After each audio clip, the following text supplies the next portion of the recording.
Hello, good evening all. ഇന്ന് നമുക്ക് നല്ലൊരു സ്പെഷ്യൽ സദ്യ അവിയൽ ഉണ്ടാക്കാം. നമ്മൾ വീടുകളിലെല്ലാം അവിയൽ ഉണ്ടാക്കാറുണ്ട്. അത് നമ്മൾ ചക്ക അവിയലായിട്ടും അവിയൽ കറിയായിട്ടും ഒക്കെ ഉണ്ടാക്കാറുണ്ട്. പക്ഷേ ഇതൊരു സദ്യക്ക് മാത്രം പറ്റുന്ന അവിയലാണ്. അപ്പോൾ അതിനായിട്ട് നമ്മൾ ആവശ്യത്തിനുള്ള പച്ചക്കറികളെല്ലാം എടുത്തിട്ടുണ്ട്. ഇനി നമ്മൾ എന്തൊക്കെയാണ് എടുത്തിട്ടുള്ളതെന്ന് നോക്കാം. ആദ്യം എടുത്തിരിക്കുന്ന ചേന, വെള്ളരി, ഏത്തയ്ക്ക, ഏത് പച്ചക്കറി വേണമെങ്കിലും നമുക്ക് ആഡ് ഇഷ്ടത്തിനനുസരിച്ച്. കോവയ്ക്ക, പടവലങ്ങ, ചക്കക്കുരു, ക്യാരറ്റ്, മുരിങ്ങയ്ക്ക, ചേമ്പ്, പച്ചമുളക്, വഴുതനങ്ങ, പുളി നമുക്ക് ഏത് വേണമെങ്കിലും ചെയ്യാം. അതായത് മാങ്ങായോ തക്കാളിക്ക് ഇഷ്ടമുള്ള എന്താണെന്ന് വെച്ചാൽ കൊടുക്കാം. ആവശ്യത്തിലേറെ കറിവേപ്പില എടുക്കുക. ഇനി കുറച്ച് വിസ്താരമുള്ള ഒരു പാത്രം എടുത്ത് ചൂടാകാൻ വേണ്ടി വയ്ക്കുക. അതിലേക്ക് നമ്മൾ അത്യാവശ്യം നല്ല രീതിയിൽ വെളിച്ചെണ്ണ ഒഴിച്ചു കൊടുക്കുക. വെളിച്ചെണ്ണ ഒന്ന് ഒഴിച്ചു കൊടുത്തിട്ട് ആ പാത്രം ഒന്ന് ചുറ്റുക. അപ്പോൾ കഷ്ണങ്ങളൊന്നും അടി പിടിക്കാതിരിക്കും. കുറച്ച് കറിവേപ്പില ഇട്ട് കൊടുക്കുക. വേവ് അനുസരിച്ച് കഷ്ണങ്ങൾ ഇട്ട് കൊടുക്കുക കേട്ടോ. അതെന്നാ വെച്ചാൽ നമ്മൾ ചക്കക്കുരു ആണ് ആദ്യമായിട്ട്. ഇവിടുത്തെ ചക്കക്കുരു വേവ് കുറഞ്ഞതാണ്. അപ്പോൾ വേവ് കൂടി ചക്കക്കുരു ആണെങ്കിൽ നമ്മളൊരു കുക്കറിനകത്തിട്ട് വേവിച്ചിട്ട് പച്ചക്കറിയുടെ കൂട്ടത്തിൽ ഇട്ട് കൊടുക്കുക. നമ്മൾ കുറച്ച് പച്ചക്കറി ഇട്ട് അതിൻ്റെ ഇടയ്ക്കൊക്കെ നമ്മൾ വെളിച്ചെണ്ണ ഒഴിച്ച് കറിവേപ്പില ഇട്ട് കഴിഞ്ഞാൽ ആ ചക്കക്കുരു കഷ്ണങ്ങളും ഒക്കെ വെന്ത് വരുമ്പോൾ നല്ല മണം, നല്ല ടേസ്റ്റും ഉണ്ടാവും.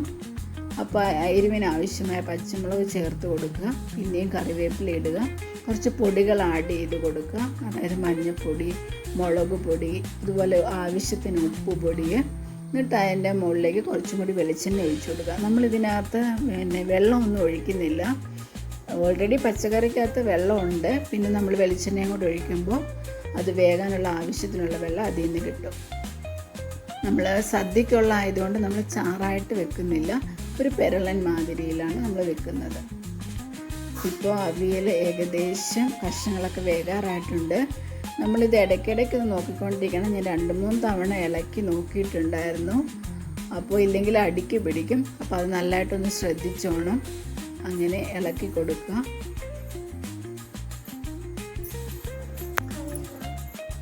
നമുക്ക് ആവശ്യത്തിന് അരപ്പെടുക്കാം. അരപ്പിനായിട്ട് തേങ്ങ, ചെറിയ ഉള്ളി, കറിവേപ്പില, പിന്നെ ജീരകം. അത് ജീരകവും ചെറുള്ളിയും നമ്മൾ നന്നായിട്ട് ആദ്യമേ അങ്ങ് അരയ്ക്കും. അതിനുശേഷം നമ്മൾ തേങ്ങയും കറിവേപ്പിലയും കൂടെ ചതച്ചെടുക്കുകയാണ്. ഇനി നമുക്ക് ഈ വെന്തിരിക്കുന്ന കഷ്ണത്തിലേക്ക് അരപ്പിടാം.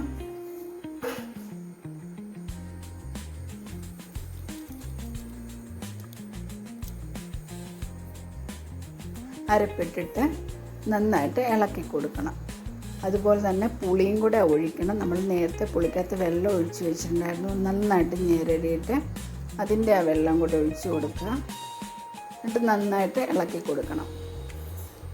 ഇളക്കി കൊടുക്കുമ്പോൾ പുളിയും ഉപ്പും അതുപോലെ ആവശ്യത്തിനുണ്ടോയെന്ന് നോക്കുക. ഇല്ലെങ്കിൽ നമ്മൾ കുറച്ചും കൂടി ചേർത്ത് കൊടുത്തിട്ട് ഇളക്കി കൊടുക്കുക. നമ്മൾ അരപ്പരച്ച പാത്രത്തിലെ വെള്ളമാണ്. ഇച്ചിരി വെള്ളം എടുത്തിട്ട് അരപ്പ് ബാക്കി എടുത്താണ്. അപ്പോൾ ആ വെള്ളം കൂടെ ആയി കഴിയുമ്പോൾ സെറ്റാവും.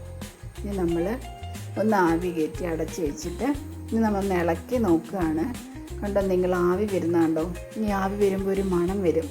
നല്ല വെളിച്ചെണ്ണയുടെയും അരപ്പിൻ്റെയും പച്ചക്കറിവേപ്പിലയുടെയൊക്കെ അതിനകത്ത് വെള്ളം വരും. അപ്പം നിങ്ങളൊന്ന് ട്രൈ ചെയ്ത് നോക്കുക. നിങ്ങൾ ഇങ്ങനെ ഉണ്ടാക്കുന്നവരാണെങ്കിൽ അറിയാം ആ ഒരു മണം എത്രമാത്രം നല്ലതാണെന്ന്. അപ്പോൾ എല്ലാവരും ഒന്ന് ട്രൈ ചെയ്ത് നോക്കുക. ഇഷ്ടപ്പെട്ടെങ്കിൽ ലൈക്ക് ചെയ്യുക, കമൻറ്റ് ചെയ്യുക, സബ്സ്ക്രൈബ് ചെയ്യുക. അഭിപ്രായങ്ങളും നിർദ്ദേശങ്ങളൊക്കെ ഉണ്ടെങ്കിൽ കമൻറ്റ് ബോക്സിലിടുക. Thank you.